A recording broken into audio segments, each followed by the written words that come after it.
అదే RTV app వార్తల్ని క్షణాల్లో చదివే అవకాశం ఉంటుంది. ఒక న్యూస్ పేపర్, ఒక టెలివిజన్ ఛానల్ మీ చేతుల్లో ఎప్పుడూ ఉంటాయి. రాజన్న సిరిసిల్ల జిల్లాకు సంబంధించి సిరిసిల్ల కేంద్రంలో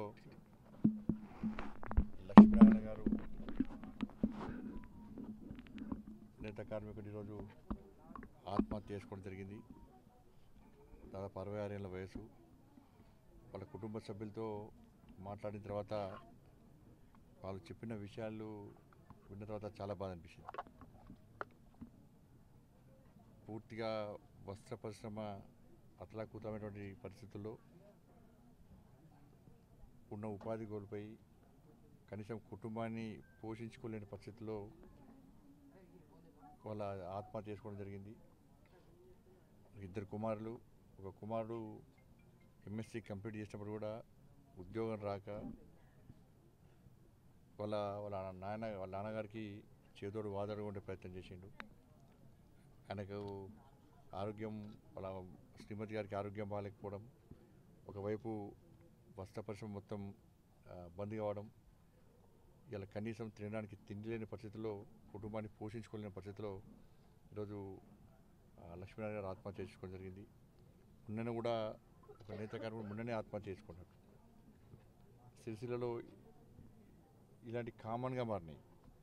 ఇంత దౌర్భాగ్యం అంటే ఆత్మహత్యలను కూడా కామన్గా మార్చే పరిస్థితి సిరిసిల్లలో వచ్చిందంటే ఎందుకంటే దౌర్భాగ్యం, దురదృష్టకరం ఇంకోటి కాదు. ఇవాళ ఊళ్ళ మీద వాళ్ళు విమర్శించుకోవడము, వాళ్ళన్నప్పుడు ఏం చేయరు, వాళ్ళు వీళ్ళ మీద నొక్కుతారు, వీళ్ళు వాళ్ళ మీద నొక్కుతారు. కానీ వాళ్ళని ఆదుకోవడం అని చెప్పి ఆలోచన వీళ్ళకి లేదు, వాళ్ళకి లేదు. వాళ్ళ దాదాపు బతుకమ్మ చీరలకు సంబంధించి 270 కోట్ల రూపాయలు వాళ్ళ బకాయి ఉంటే వాటిని గత ప్రభుత్వము తీర్చకుండా మొండికేసింది. ఏంటంటే మాకు ఓట్లేసి గెలిపిస్తేనే, మా ప్రభుత్వం వస్తేనే ఇస్తామంటారు. ఆ ప్రభుత్వం ఇలా తీర్చకుండా మొండికేసింది. పూర్తిగా వస్త్రపరిశ్రమ పూర్తిగా బంద్ అయిపోయింది బతుకమ్మ చీరల వల్ల. దాంతోపాటు ఏమైంది, ఈ ప్రభుత్వం వచ్చి ఇలా 100 రోజులు అయిపోయింది. ఇక్కడ కార్మికులందరూ కూడా మొదటిదానిగా రోడ్డు మీదకి ఆందోళన చేశారు. వస్త్రపరిశ్రమకు సంబంధించి మొత్తం అన్ని కుటుంబాలు రోడ్డు మీదకి ఎక్కి ఇవాళ ఆందోళన చేశారు. చివరి భిక్షాటన కూడా చేశారు. అయినప్పుడు కూడా ప్రభుత్వం స్పందించలేదు. అంటే వాళ్ళు ఇచ్చేది ఎంత, 270 రూపాయలు, 270 కోట్లు. 270 కోట్లకు కనీసం ప్రభుత్వం స్పందించకపోవడం వలన పూర్తిగా వస్త్రపరిశ్రమ మూలన పడితే వాళ్ళ ఉపాధి లేక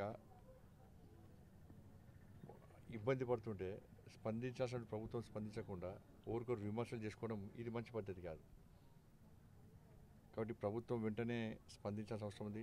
ఇటువంటి ఆత్మహత్యలు మళ్ళీ జరగకుండా ఉండాలంటే తప్పకుండా ప్రభుత్వం వెంటనే స్పందించి వాళ్ళ బతుకమ్మ చీరలకు సంబంధించి 270 కోట్లను వెంటనే చెల్లించాలి.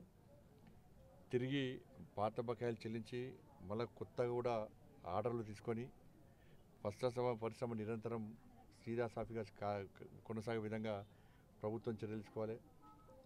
దాంతోపాటు ఆ మరణించిన కుటుంబాన్ని ఆదుకోవాల్సిన బాధ్యత ప్రభుత్వం మీద ఉంది. వాళ్ళ అబ్బాయి ఎంఎస్సీ కంప్లీట్ చేసిండు, ఇంకో అబ్బాయి చాయ్ హోటల్ నమ్ముకుంటున్నాడు. కాబట్టి ఆ కుటుంబాన్ని ఆదుకోవాల్సిన బాధ్యత ఉంది. ఆ కుటుంబానికి నష్టపరిహారం ఇవ్వాల్సిన బాధ్యత ఉన్నది. ఏదో రకంగా ప్రభుత్వం ఆదుకోవాల్సిన బాధ్యత ఉంది. ఒక భరోసా, విశ్వాసాన్ని నింపాలి. దాంతోపాటు ఇక్కడ అనేక సమస్యలతో తలెడుతున్నారు. కొంత విద్యుత్ సంబంధించి 50% సబ్సిడీ ఇచ్చేది, అది కూడా ఆపేసారు. యార్డ్ మీద 10% సబ్సిడీ ఇస్తున్నారు, దాన్ని పక్కకు పెట్టేశారు, ఇవ్వకుండా. దాని వర్కర్ టు ఓనర్ అన్నారు, దానికి 370 కోట్ల రూపాయలు కేటాయిస్తూ ఉన్నారు. అది ఏడికి పోయిందో, ఎడి తిరిగిందో ఎవరు తెలియదు. కాబట్టి ఇవన్నీ కూడా సమస్యలే. దీని మీద ఒక సమీక్ష నిర్వహించి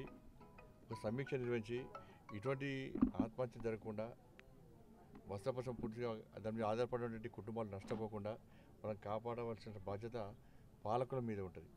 బట్ ఊరికోరు తిట్టుకోవడము, మీరు చేయాలంటే మేము చేయాలంటే మీరు చేయాలనేటువంటి ప్రయత్నం పక్కబెట్టి అందరు కలిసికట్టుగా ఈ సమస్యకు పరిష్కారం చూపెట్టాల్సిన బాధ్యత ఉంది. కాబట్టి ఆ దిశగా ముందుకు రావాల్సిందిగా కోరుతా ఉన్నాను. అందుకే ఈ సమస్య ఎన్ని ఆందోళన చేసినప్పుడు కూడా ఈ సిరిసిల్ల పట్టణంలో ప్రభుత్వంలో కూడా చలనం లేదు, పాలకుల్లో కూడా చలనం లేదు. ఇది వాళ్ళ దృష్టికి పోతుందా పోతలేదా ఇప్పటికీ అర్థమవుతలేదు.